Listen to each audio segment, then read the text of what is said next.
गिबियावनो बयखौबो बड' निउस इउटुब चेनेलनि गोदान खौराङाव बरायबाय। नोंथांमोननि थाखाय बे समाव माखासे खौरां लाबोदों। भिडिअखौ जोबजासे नायलांनो दाबाव आरो चेनेलाव गोदानब्ला अन्नानै साबस्क्राइब खालामना बेल आइकनआ अलाव होनानै ला आरो भिडिअखौ लाइक कमेन्ट शेयार खालामनो गुरै खावलायबाय।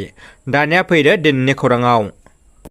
गिबि खौराङाव दङ फैबाय थानाय ल'कसभा बिसायख'थियाव बिपिएफ दोलोआ रावजोंबो लोगो जायालासिनो बिसायख'थिखौ गेलेगोन बे बाथ्राखौ बुंदों हाग्रामा महिलारिया। गसाइगाव महकुमानि सिङाव थानाय गसाइगाव हाब्रुबिल इउएन गेवलां गेलेग्रा फोथाराव गसाइगाव जिल्ला बिपिएफ कमिटिनि बानजायनायाव सानसेनि मेहेरगोनां हाबाफारिजों खुंफुंनाय हाबाफारियाव गुबुन गुबुन ब्लक कमिटिनि मावथि हान्जाफोरजों लोगो हमलायनाय हाबाफारिया जोबनानै थाङो। मख'नो गोनांदि बे हाबाफारियाव गाहाय आलासि महरै बाहागो लाफैदों बिटिसिनि बारग'सिब हाग्रामा महिलारि। बेजोंनो लोगोसे बाहागो लाफैबावदों सराइबिल बियाबनि एमसिएलए मृत्युन्जय नार्जारि। बिथांमोनजों लोगोसेयै बिपिएफ दोलोनि गासिबो गुबुन गुबुन बिबानाव थानाय दैदेनगिरि आरो मावथिफोराबो बाहागो लाफैदोंमोन। चिरां जिल्लानि सिङाव थानाय दुर्गापुर गामियाव आइ दैमाजों सिलिंखार खालामजानाय सुबुंफोरनि थाखाय आसामनि वाटार रिसर्स बिफाननि मन्थ्रि पीयूष हाजरिका बिथाङा दुर्गापुर गामिनिफ्राय लानानै खोला फारसे थानाय फरगन गामिसिम गासै 12 किल'मिटार जानथाय हा गिसिखानायखौ होबथानो थाखाय वाटार रिसर्स बिफाननिफ्राय 125.21 कौटि रांनि स्किम बाहायनानै होबथानो थाखाय दिनै फाउन्डेसनजों लोगोसे खामानिखौबो जागायनाय जाबाय। बे हाबाफारियावनो पीयूष हाजरिका बिथाङा गावनो नुजाथिनानै बेखेवनानै होयो। बिथांजों लोगोसे बिटिआरनि गाहाय मावफुं सोद्रोमा प्रमद बर' आरो 37 नं सिदली बियाबनि एमएलए जयन्त बसुमतारी, हाग्रा रैखाथि बिफाननि मावफुं सोद्रोमा रन्जित बसुमतारी, बिथांमोनजों लोगोसे बिटिआरनि एम आरो ओनसोलनि मेलेमजिबि बिथांमोना जयै बाहागो लायो। बर' हारिनि बिर जोहोलाव रन्जन दैमारिनि जोनोम सान फालिदों। बर' हारिनि गांनाय उखैनाय, बर' हारिखौ गुबुन हारिया गादबनाय नासयनायनिफ्राय उदां खालामनो एनडिएफबि आफाद दानानै गावखौ बावसोमनो आखायाव हाथियार हमनानै दावहा नांबोनाय बर'नि बिर जोहोलाव दावहारु थामहिनबा एनडिएफबि आफादनि गायसनगिरि आफादगिरि रन्जन दैमारिनि 63थि जोनोम सानखौ उदालगुरि हरिसिंगानि सस्त्रापारायाव गाजा गोमजायै फालिदों।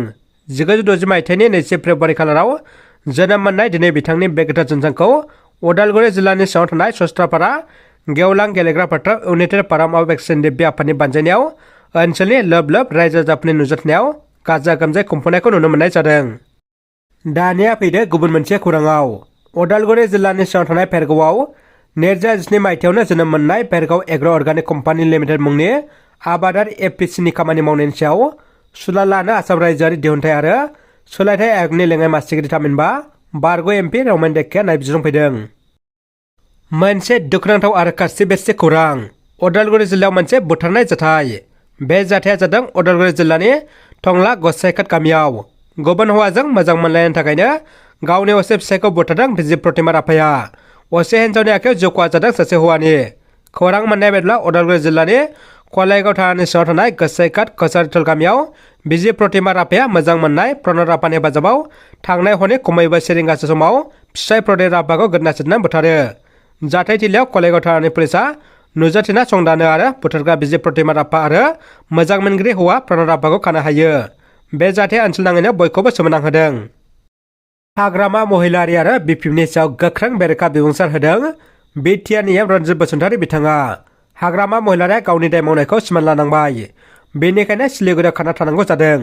हाग्रामा महिलारिया गावनि थावनिफोरखौ 50 बोसोरनि थाखाय लिस्टआव होबाय। बिपिएफनि नांगोला सेवबाय। रावबो रायजो राजाफ्रा बिपिएफनो भट होला। खाम्फा बरगयारि आंजों 14 नं चिरां दुवार बियाबाव जुजिनानै 24 कौटि रां खरसा खालामबाबो जेनदों। बेफोर गासै खोथाखौ खौरां बिजोंनि गेजेरजों एम रन्जित बसुमतारी बिथाङा फोरमायदों। दानिया फैदो जोबथा खौराङाव। एनडिएफबिनि गायसनगिरि आफादगिरि रन्जन दैमारिखौ जेलनिफ्राय उदां खालामनो गोख्रों दाबि दैखांदों बनसुनि मिरु दैदेनगिरिया। मिरु बनसुनि लेङाइ आफादगिरि सन्जय नार्जारिया बिटिसि सरकार आरो आसाम सरकारखौ बारग' एनडिएफबिनि आफादगिरि डिआर नाब्ला रन्जन दैमारिखौ जेलनिफ्राय उदां खालामनो थाखाय खौरांगिरिनि गेजेरजों खावलायहरदों।